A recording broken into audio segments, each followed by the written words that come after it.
Jack, we've already seen the exploding television set. That was for a comedy play. Yes. In matters of comedy, what's the definition of a comic prop? What makes an explosion funny? I don't know, Joan. I think it's the realism, the way it's played. If you play it straight, it's the extension of the banana skin gag, I think. And I know from experience the comic stuff we've dealt with in the past, in order to get the thing really funny, it's got to be taken for real. Somebody sits on a chair which collapses and you don't expect it to collapse. The fact that you accepted the television set as a real one and it blew up. I think this is the truth of comedy. Does it follow that the bigger the explosion, the bigger the laugh? No, I don't think so. I think it's the situation in which it finds itself.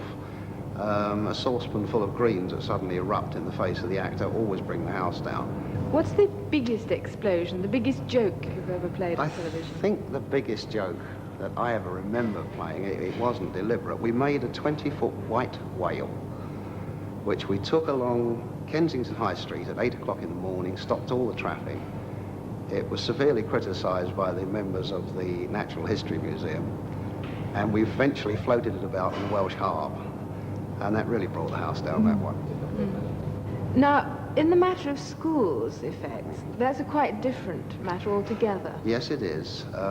The problem we've got here, I think I should explain at this point that we have a group of people, a knitted team known as the Visual Effects Group, of which I'm in charge. When a particular type of job comes up in, for example, say schools now, we will choose one of the crew whose abilities in realistic model making suit this particular role, so therefore he gets that particular job to do, probably with assistance. But the team is strong enough that if things get behind, because remember zeros and time, and in fact money, are a very vital part of our job, then the rest of the crew will pitch in and help out. But the nature of schools work is exacting because we are now teaching. We've got three principles we must go by. Number one, the audience, the young audience, must be captivated by what they're seeing. Number two, it must make its point. It's got to say something, and say it very graphically. And number three, I think the important thing on this score is that the anchor man, the chappie that's doing the chat, has got to be able to make his point on a model or a piece of equipment in such a way that he doesn't have to feel and fumble for it. It's got to work first time. Click, click, click. So these problems are, I suppose, equal to many others. If we turn from schools props to drama, then presumably the problem is much more one of naturalism, creating a naturalist situation out of something that's totally artificial. Yes, drama does pose problems, but here I think the difference is that they lift the situation straight from life. And so we are faced with the problem today of wrecking a car, or burning a barn, or, as in Great Expectations, setting light to the house, without setting light to it, of course. But wouldn't it be better just to go out in a field and burn a barn? Why does it need special effects? Oh, my darling, they cost money. Again, you see, we do try to save money. I know a few people believe this, but it is true. We did a sequence, I remember it very well, on Z-Cars, where the story was about an idiot who was rushing about the countryside burning barns down. It would have been easy to have gone out and burnt a barn, but you tell me any farmer in Surrey that's going to lend us a barn to burn down. The cost is prohibitive. So in fact we built a model of a barn, and here models again come into their own. The same chappie that would build this accurate model for schools will now take it a stage further and produce a beautiful model of a barn which we physically burn, and we can produce a perfectly good burning barn which is then back projected in the studio, live actors in front of it, and the whole of the viewing audience are fooled into believing they're seeing a barn burned down. I suppose the most imaginative area of your work is in science fiction, children's science fiction, like Doctor Who. Doctor Who is, by its nature, a bit of a romp.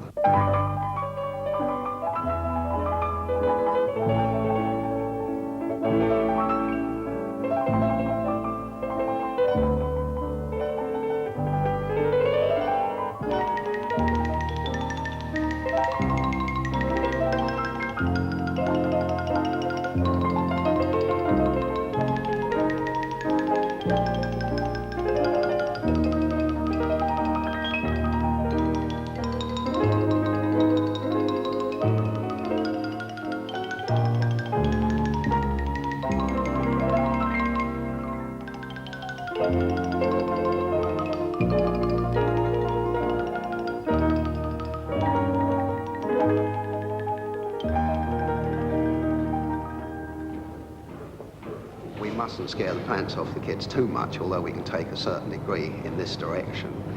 And 90% of the time in Doctor Who, it is a fait accompli anyway. We have a storyline, the thing is projected, and we've got to produce the effect somehow on a very narrow budget in a very narrow time factor. When it comes to adult science fiction, can you go as far as you like? I think one can go all the way in certain instances and leave the producer's discretion as to how far he goes. We tend to go for realism if we can get it. And horror really isn't too difficult, providing there's lots of blood about. Most people tend to throw up.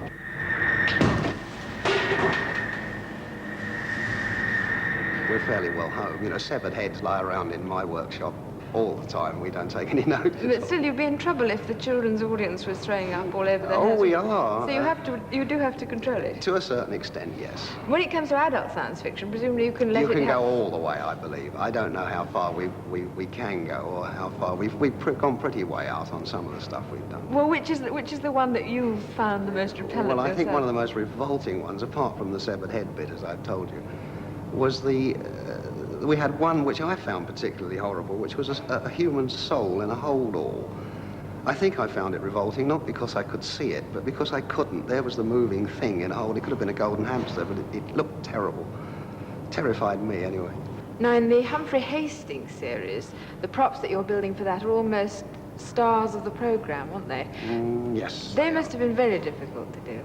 And difficult at times, but fun, because the brief here, I should say, was that we should take the viewer through 100 years of the man himself. There's lovely enough of an inventor.